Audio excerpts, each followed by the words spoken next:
ये इस कोर्स का 12th वीडियो है।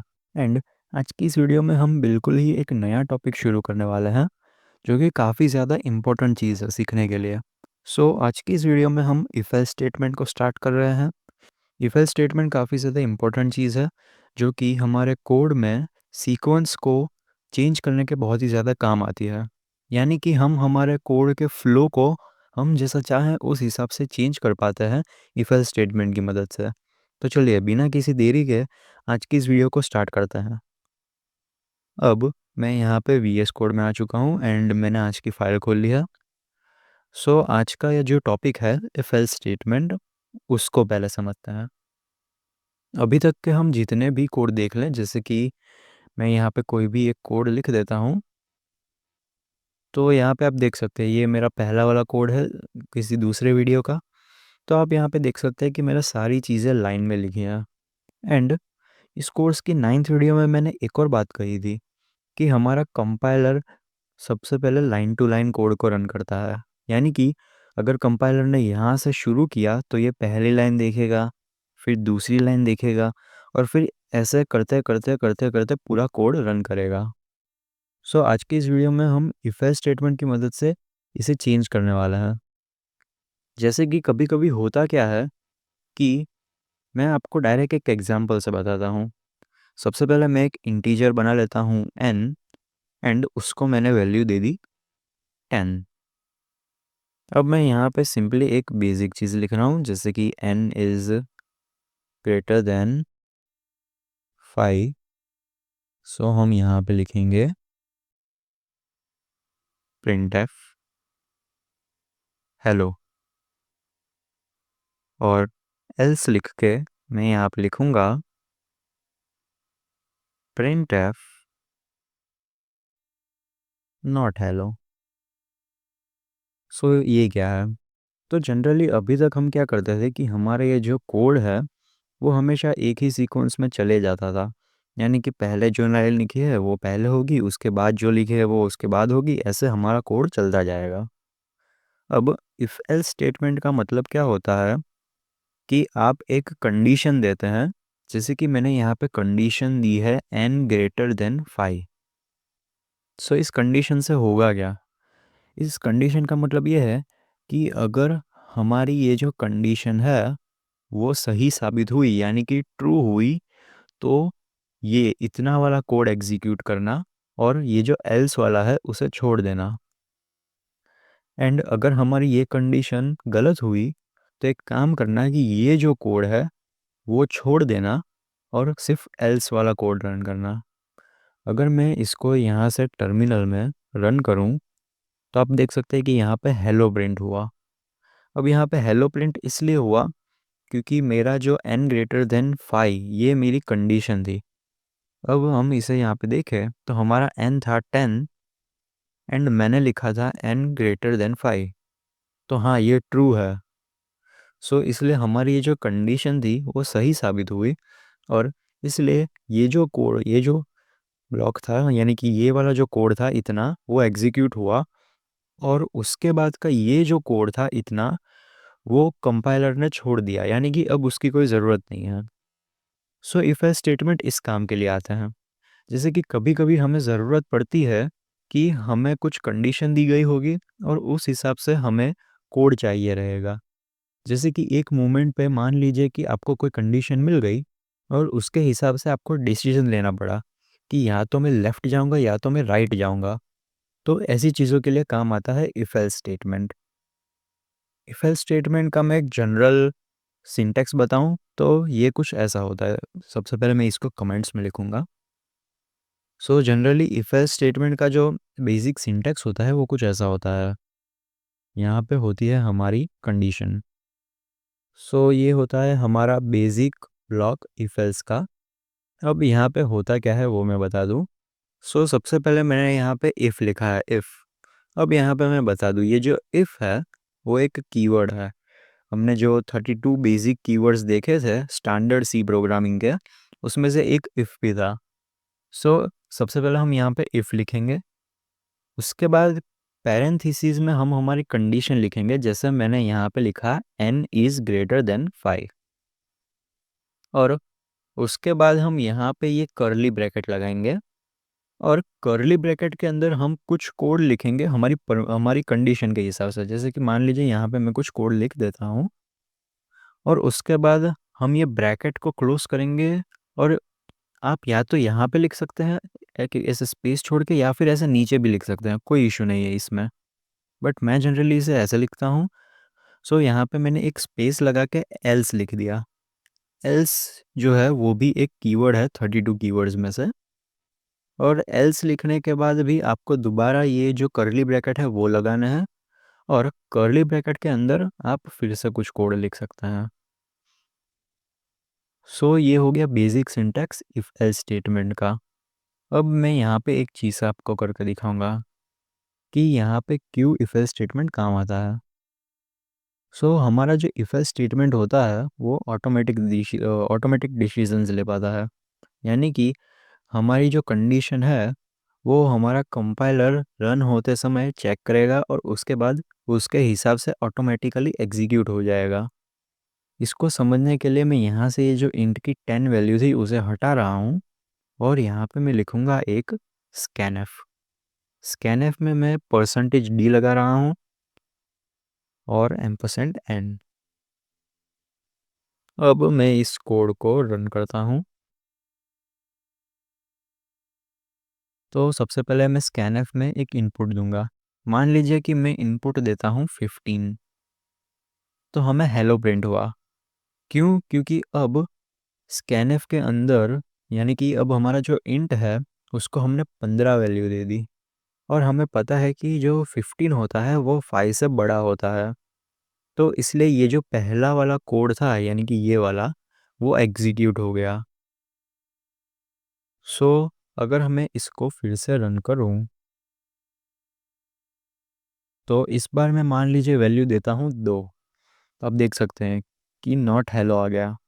यानी कि मैंने कोड में कुछ भी चेंज नहीं किया, बट हुआ ये कि जैसे ही मैंने n की कुछ वैल्यू दे दी, उसके ऊपर जो कंडीशन थी उसमें हमने कुछ भी चेंजेस किए, यानी कि हमारे यहाँ पे कुछ भी चेंजेस हुए, तो उस हिसाब से बाकी का कोड कंप्यूटर ने खुद संभाल लिया।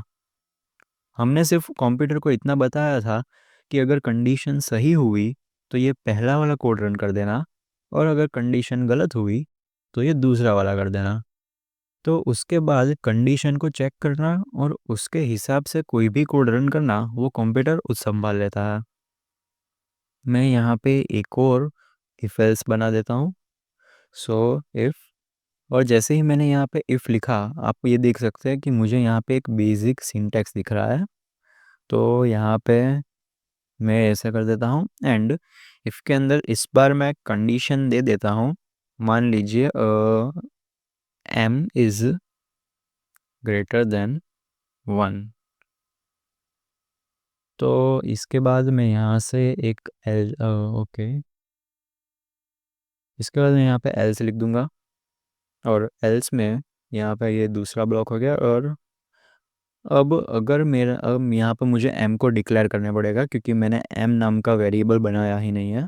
सो इंट m, और मैं यहाँ पे लिख देता हूँ स्कैनफ। स्कैनफ से मैं m की वैल्यू लेना चाहता हूँ यूज़र से। सो इसके लिए मैं यहाँ पे स्कैनफ का यूज़ करके %m यूज़ कर लूँगा और सेमीकोलन। अब मैं चाहता हूँ, जनरली पहले मैंने सिर्फ एक लाइन लिखी थी, बट हम पूरा का पूरा कोड लिख सकते हैं।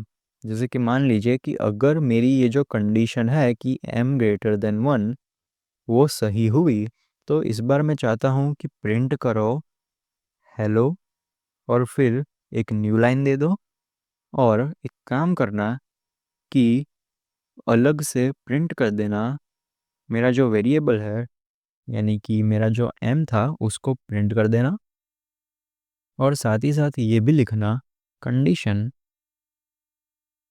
Is true. सो इस बार मैंने बहुत ही सारा कोड लिख दिया है इसके अंदर। यानी कि अगर हमारी कंडीशन जो है वो सही साबित हुई तो इसके अंदर का जितना भी कोड है वो सारा रन होगा। और अगर मैं यहाँ पे लिख दूँ, यहाँ पे मैं कुछ दूसरा कोड लिख देता हूँ, जैसे कि printf condition is false। तो अब यहाँ पे क्या होगा? जैसा कि हमें पता है कि इफ एल्स स्टेटमेंट कंडीशन को देखेगा और उसके बाद ये जो कोड होगा, अगर हमारी कंडीशन सही हुई तो ये पहला वाला कोड रन करेगा, और अगर हमारी कंडीशन गलत हुई तो ये दूसरा वाला कोड रन करेगा। तो यहाँ पे एक और चीज़ समझने जैसी है। हम यहाँ पे कोड को तो सिलेक्ट कर रहे हैं कि इन दोनों में से कौन सा होगा, बट यहाँ पे मैं आपको ये जो चीज़ है वो इसे रन करके ही समझाऊंगा। सबसे पहले मैं यहाँ पे ये जो ऊपर वाला है उसको मैं कमेंट कर देता हूँ। यहाँ पे मैं m का इनपुट दे रहा हूँ। मैं मान लीजिए इस पर मैं इसे 10 वैल्यू दे देता हूँ। तो यहाँ पे लिखा आ गया हेलो, जो कि हमारी सबसे पहली लाइन थी। उसके बाद न्यू लाइन दी। उसके बाद हमारा जो 10 था, यानी कि हमारा जो m था, वो हमने प्रिंट करवाया। और लास्ट वाली जो लाइन थी वो लिख के आ गई कंडीशन इज़ ट्रू। अब मैं इसको फिर से रन करूं और इस बार मैं मान लीजिए वैल्यू देता हूं -1। तो जैसा कि आप देख सकते हैं कि -1 जो है वो 1 से छोटा होता है, और इसलिए हमारी जो कंडीशन थी वो गलत साबित हो गई, और इसलिए ये जो दूसरा वाला कोड था वो रन हुआ जिसमें लिखा था कंडीशन इज़ फॉल्स। तो यहाँ पे टर्मिनल में कंडीशन इज़ फॉल्स प्रिंट हो गया। यहाँ पे मैं जो चीज़ समझाना चाहता था वो ये है कि इफ एल्स स्टेटमेंट आपको ब्लॉक सिलेक्ट करके देगा। आपकी जो कंडीशन होगी उस हिसाब से आपको ब्लॉक सिलेक्ट करके देगा। यानी कि अगर कंडीशन सही हुई तो ये वाला, और अगर कंडीशन गलत हुई तो ये वाला।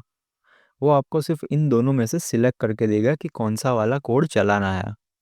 अब जैसे ही कोड सिलेक्ट हो गया तो उसके बाद दोबारा कंपाइलर जैसा पहला करता था वैसे ही करेगा, कि सबसे पहले उसको प्रिंटफ हेलो दिखा तो उसने हेलो प्रिंट कर दिया। उसके बाद उसे %d और m दिखा तो उसने m को प्रिंट कर दिया। उसके बाद उसे कंडीशन इज़ ट्रू दिखा तो उसने कंडीशन इज़ ट्रू प्रिंट कर दिया लाइन में। और जब मैंने इसे -1 दी, कंडीशन फुलफिल नहीं हुई, तो फिर उसने देखा कि हमें ये वाला कोड रन करना है, तो उसने सिंपली कंडीशन इज़ फॉल्स लगा दिया। इफ एल्स स्टेटमेंट सिर्फ हमें ब्लॉक सेलेक्ट करने के काम आता है, यानी कि हमारा कौन से पार्ट वाला कोड रन होगा, अगर सही हुआ तो ये, और गलत हुआ तो ये वाला। और हमने ये भी देख लिया कि हम ये जो हमें यार ये जो ब्लॉक है इसे वैसे हम ब्लॉक कहते हैं। इसके अंदर हम बहुत सारी स्टेटमेंट लिख सकते हैं, हमें जितनी भी लिखनी हो उतनी।